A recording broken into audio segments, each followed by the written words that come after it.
Hey guys, welcome back to my channel. I know it's been a minute, don't roast me. I've always said YouTube was about consistency and uploading on a consistent schedule. But literally, how? There's only 24 hours in a day. I gotta sleep for some of those. I gotta go to school, I gotta go to work, I gotta film for the other channel, and we gotta live stream on Twitch. I wanted to tell you guys, if you're missing me, I know you're probably not, but if you are by chance, make sure to click the link in my description. The link will lead you to my Twitch channel.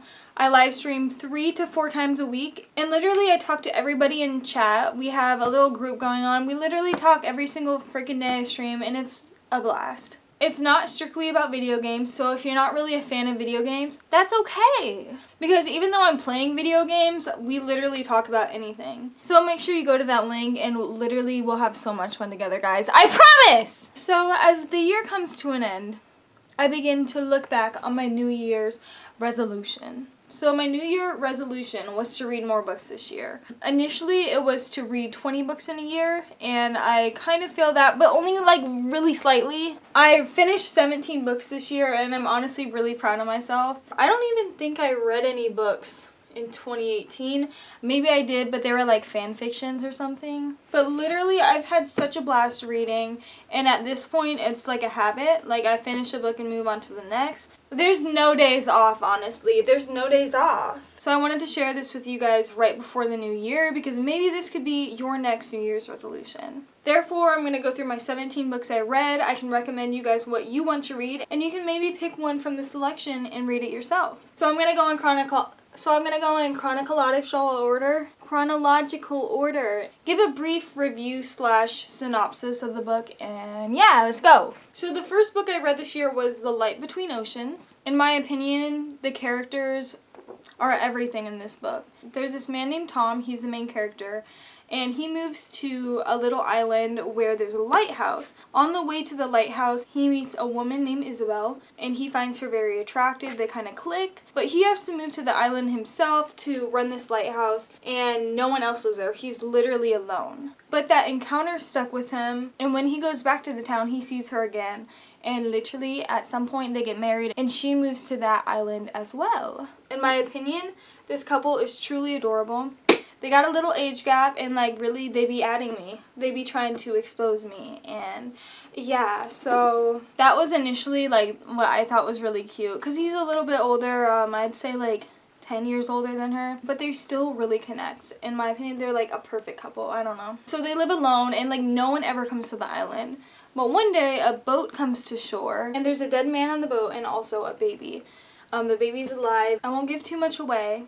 All I will say is that Tom and Isabel have been trying to have kids for so long, and it just isn't working. And this brings Isabel to do some things that she probably wouldn't have done otherwise. Once I finished the book, I also watched the movie. The movie was beautiful. It was exactly how I envisioned it in my head as I read it, and it just made it all the more better for me. The next book I read was Columbine by Dave Cullen. It's huge. Huge! This book left me completely shook for a while. Honestly, you have to be careful when you read these type of books. I'm really into true crime. I listen to true crime podcasts all the time, so I decided to pick up this book. The thing with this book is it's very real because it's very real. This is real, it happened. To hear about all the things that happened on that day and before that day is truly horrifying. It's horrifying because it's real. It's horrifying because the deaths in this book are real. I have to say, when I read this book, it made going to school a different process for me. I was much more aware of my surroundings. And if you have anxiety about those type of things, I'd be very weary to read this book. It was really weird for me because I read this at the start of a new semester, and the kid that sat next to me in biology, he always wore a black trench coat, and I almost went crazy. Because I know it's very stereotypical, but that freaking black trench coat, I was imagining things that unfortunately are very true and real in this world, and all I'm saying is be careful while reading this book. The way it was written is kind of confusing in some parts. To compile that whole story and put it into this many pages is very hard, and I think Dave Cullen did a pretty good job. It even includes some journal entries by the shooters. In my opinion, I'm not even going to say their names. I don't feel like they deserve the glory of coming out of anybody's mouths. Like, it stinks that they get a whole freaking biography basically written about them, and they are horrible people. Like, I mean, I understand why this is written, but do you know what I'm trying to say? Anyways, if you're into true crime, into this type of stuff, of course, read this book. Up next was 1984 by George Orwell. I'm guessing a lot of you guys read this in, like, your literature classes or, like, your English classes. I read Animal Farm in high school, or, like, I pretended to read Animal Farm in high school. And I'd say this is a very good book. My friend recommended me this because we were talking about Amazon Echoes and Google Homes and how, like, people say that they're listening in on things. Well, this book basically is in a world where the government is watching them, every move they make. And the government in this instance is called Big Brother. Big Brother is always watching them. And so if you go against what the government says, you like pretty much immediately die. They take you away. So you have to be very aware of what you're doing. There's video cameras everywhere. And it's Winston, the main character. He obviously knows that something's wrong. Like, this is not how we're supposed to live. But he doesn't want to do anything about it because he doesn't want to get in trouble. He doesn't want to die. It's hard to get people on your side because you can't say much and you don't want to get caught. It's just one of those stories where I could see it kind of happening in the future, and that's why it's kind of scary. I mean, it's not like scary. It's not like you'll stay up late and like be scared because of it, but it's becoming reality in some ways. It's pretty interesting. It was kind of hard for me to read just because his writing style is kind of older, and I don't know, I'm not that smart sometimes, but I'd recommend it if like you're into that type of stuff. I don't know. Next up is Suicide Notes. Very scary title. This is about a 15-year-old named Jeff. He wakes up and he is in a mental hospital, and he knows why he's in there, but he also doesn't. So he knows he tries to commit suicide, but he doesn't think that's a big deal. He's like, you know, like, I know I tried to kill myself, but I'm fine. Like, I can just move on. I don't need to be here. And throughout the story, we're just learning about him. We don't initially know why he tried to commit suicide, so it's kind of like the journey to figuring out why. I really like the side characters in this book because they also have their own stories, and it's very interesting to hear what they went through themselves. So if you want, you know, like a quick read, the words are pretty big, so it literally took me like 3 days to read. If you want a book like that, this is, I mean, perfect. Next up is this is my all-time favorite book right now. Oh my goodness, it's so good. This is Supermarket, and it's by Bobby Hall, also known as Logic. The Rapper. Oh my word, this one had me shook for a while. Actually, like a couple times while reading it, I had to like put it down and be like, because it like feels like it makes you feel like you're not real. Like, I don't even know how to explain it. The thing about this book is I do not want to give anything away. And it's one of those books that it can be given away very, very easily. So a brief synopsis is Flynn, the main character, and his girlfriend break up. And the reason they break up is because he doesn't get anything done. He starts a lot of projects, but he never finishes them. And one of those projects is writing a book. They break up because he's not getting anywhere. She's working all the time, and what's he doing? Nothing. He gets very depressed for a while, and then one day he's just like, wait, you know what I'm gonna do? I'm gonna write a book, and it's gonna be the best freaking book ever. So this is basically the journal of him writing this book. It's so much more interesting than that, but I can't give it away. I can't. I will also tell you guys that you have to read the prologue.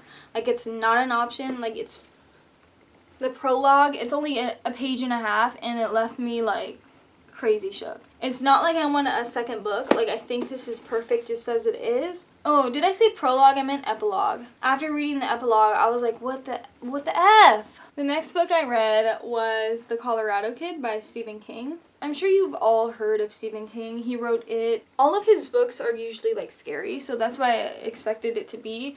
Honestly, the only reason I read this book is because I feel like the cover is so aesthetically pleasing. I know that sounds crazy, but like, look, it's freaking beautiful. Wow. This honestly has to be my least favorite book that I read this year. Maybe ever, honestly. This book, I might just give this book away so that you guys don't waste your time. So it's about this girl who gets a job, an internship for a newspaper company, and while she's there, she asked about any crazy, like it's for a small town, so nothing really crazy happens, but she asked, what's like the craziest thing that has ever happened and that you have put in your newspaper? So it's basically the people telling the story. But the issue is, so it's a big mystery. The issue is, at the end it was never solved. The mystery was never solved. So I read this whole thing.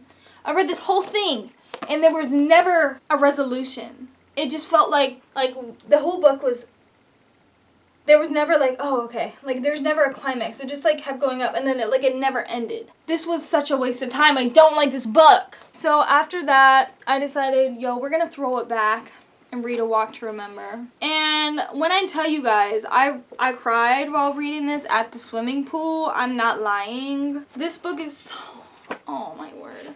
This book is so freaking good. And the movie, I think I like her a little bit. It's about a jock who ends up having to be with the pastor's daughter a lot. A lot of people respect her because it's a small town, everyone goes to church, but she's not really popular. Some people are mean to her, but everyone has a general consensus that she's a really nice girl. But none of the guys would be like, oh yeah, I'm gonna date her. After they spend a lot of time together, some love blossoms. Spoiler alert, but not really. Like, we been knew that was gonna happen. And it's sad. That's like all I can say. Like, I feel like you guys low-key know what I mean when I say it's really sad. Read this if you just want a reason to cry. Like, you can just blame it on the book. So, like, you cry and then just open this book and be like, oh yeah, I was just crying because the book's sad. This Summer I Turned Pretty Trilogy. So there's 3 books in this one. So I counted it as 3 because there's 3 books in this one. Look at how thick she is. Dang. Okay, sis. This book. These books. These ones give me the feels. Like, from start to finish, I loved these books. It's about this girl. Her name's Belly. Kind of a weird name. Kind of, like, put me off at first. But her family and family friends always go to their lake house in the summertime. And the family friends consist of 2 brothers, and they're both freaking beautiful. From the get-go, she always kind of liked Conrad a little bit more, but he's the older one, and she thinks that she has no chance with him. She doesn't understand. But when she pulls up to the lake house this year, they act different around her, and she doesn't really know why. She doesn't know if she looks different. They act like she's more girly, but she doesn't really know why. And it's obvious, like in the book, they make it obvious that it's because they're like, whoa, like, that's her? Like, she like had a glow up over the school year, and they're like amazed. All of these pages just about love. Oh my word. Like, I could read this again right now. It's just so pure and light. This book just reminds me of summer because it's literally, like, placed in the summer. But also, I read this in summer, and I read it right before I went to my lake house. Not lake house, but we went to the lake. It just gives me the feels. And this is just a really good read if you want just, like, a light romance. I have a place in my heart for this book. I love it. The next book I have here is Someone Knows. This is my second least favorite book that I read. I was like on vacation and I went to Walmart for this book, and they really didn't have that many books to read, so I kind of settled on this book. It's about a group of, not really friends, but it's about a group who ends up playing a game of Russian roulette, and someone loaded the gun, but they don't know who. A kid ends up dying, and this girl, Allie is her name, she has to carry this grief throughout the rest of her life, and she doesn't know.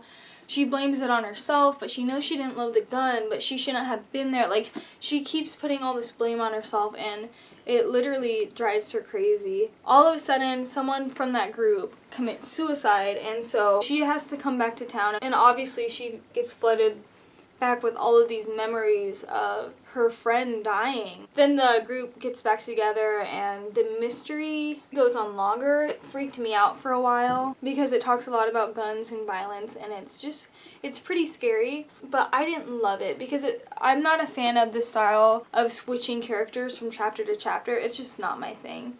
So, if you like a good mystery and you're looking for a book, this might be a good one for you. The 5 People You Meet in Heaven. This is recommended to me by a friend. It's about an old man that works at an amusement park, and he tries to save this little girl because one of the roller coasters falls off its tracks, and he literally pushes her out of the way and saves her. So after he dies, he meets 5 people in heaven, and they're the 5 people that changed his life. And I would love for this type of thing to be real, to go to heaven and meet 5 people that changed your life, and then you go to 5 people that, like, you changed their lives. It's interesting because a few of these people aren't even people that he really thought were important. They're people that he didn't even really notice, but in the long run, like, it had a big impact on his life. So it's really cool, and I hope that it's somewhat true, you know? Like, when you die, you get to see all the people that change your life. Like, that's just a really cool concept. The next book I read here is Safe Haven by Nicholas Sparks. I've read this book before, same with A Walk to Remember, but sometimes I just like to reread them through because they kind of like all blend together. This is about a girl who's running away from her husband who abused her very badly, and she moves to a small town, and it's all about her journey to being normal again, to being able to drive, to being able to get her own job, to make her own money, pay for her own things. It's like a journey of her reviving her old self. Katie meets a guy named Alex, and they kind of hit it off, and it's basically them hitting it off throughout the whole story, and then her somehow escaping and figuring out how to get past her old life. This is a good book. The movie is okay. It's not as good as the book, but isn't that how they basically all are? Give this book a read if you want a good romance. It's good. It's really good. So next up I have Don't Touch Me by Howie Mandel. I don't know if this is like a known thing, but I'm kind of like germophobic, like hypochondriac, like ugh. I don't like germs, and he has really bad germophobia. I'm sure like you've heard of it. It's like a well-known thing. On Deal or No Deal, he won't shake hands with anybody. He has to fist bump because he doesn't want to touch the palms, because for some reason his OCD, like, he can't do it. Like, it just, he can't stand it. So I decided to read this just to see how he deals with it. It was more of a autobiography, which is not really my thing. It felt like he was just bragging about himself the whole time. But it kind of made me hopeful because it told his story about like how he became who he is and how he got on this huge game show, and like it made it feel like everything is possible. And I don't know, it gave me some hope. Maybe I can be a game show host. This is my second favorite book. Oh my word. So good. I picked this book up. I didn't really even look at it very long. It was just like a last minute, I'll just read this. This is called Little Panic by Amanda Stern. Please, if you ever have had anxiety, read this book. If you know someone who has anxiety and you want to understand it, you want to know what this person is feeling, read this book. So this is a memoir. And it just shows her life from a little girl to an adult. She loves her mom. Like, she doesn't feel like she can live without her mom. So it's basically like the journey of her figuring out like how to live life without her. She doesn't ever want to move because it's her safe space, but she has to. It's just a lot. This is one of the lines I highlighted in here. Like, I just have to read it to you. I worry she'll forget I love her, which is why when she says she loves me, I say I love you more. Now she started saying, no, I love you more, and I'm worried she thinks I don't love her enough, which is worse than her not loving me enough. Oh my word. So I knew I had anxiety, and this is like a very extreme case. It was weird on how many things that I could relate to, I guess. Like, it made me realize that I deal with things that I don't even really realize at the time. It's like, it's really crazy. Like, it's very accurate on how this is explained. Okay, so there's a picture on this page, and so there's a carriage and it's missing a wheel. So then he asks, what's missing in this picture, Amanda? And she says, the baby. And obviously it's the wheel that's missing. And then he said, anything else? And then she says, the mom. Like, oh, I don't know. That's just, it says a lot about her. Like, I can't. Read this book. Please read this book. Second to last is Outsmart Your Smartphone. This was a lot to read. It felt like I was at school. Like, it wasn't a fun read. I felt like someone was nagging me the entire time. I will say that the knowledge that she shares is very good, and I will apply it, but I would recommend reading this in like a book group and then coming back and talking about it, because it's a lot to just read on your own. Like, it wasn't like a fun read for me. And last book, I finished it today. It's called Girl Interrupted. This is actually a movie, which I'm going to watch tonight or tomorrow. It's about this lady who has to go to a mental hospital. Like, literally, this is like the theme to all my books. And it's because I'm so interested in freaking psychology. And there's not really a storyline, which is disappointing to me. I don't know how they made it into a movie, so I'm really excited to see. It's just telling many different stories from the mental hospital, and it's interesting to see, like, you don't realize all the freedom you get and stuff like that, and you kind of learn about different characters, but it's not that deep. Like, I want it to be deeper. It's okay. It's not my favorite. So the memory card is running out, and so that's why I was in such a rush at the end, but I really hope you enjoy, and I really hope you read some of these books, because it is so good to read, guys. It is so good to read, and you feel so proud of yourself when you're done, and you feel more knowledgeable when you're done, and it just everything, guys. Let me know what your favorite book is so I can maybe pick it up next year, and I hope to see you guys soon. I love you guys so much. Merry Christmas and Happy New Year. Bye.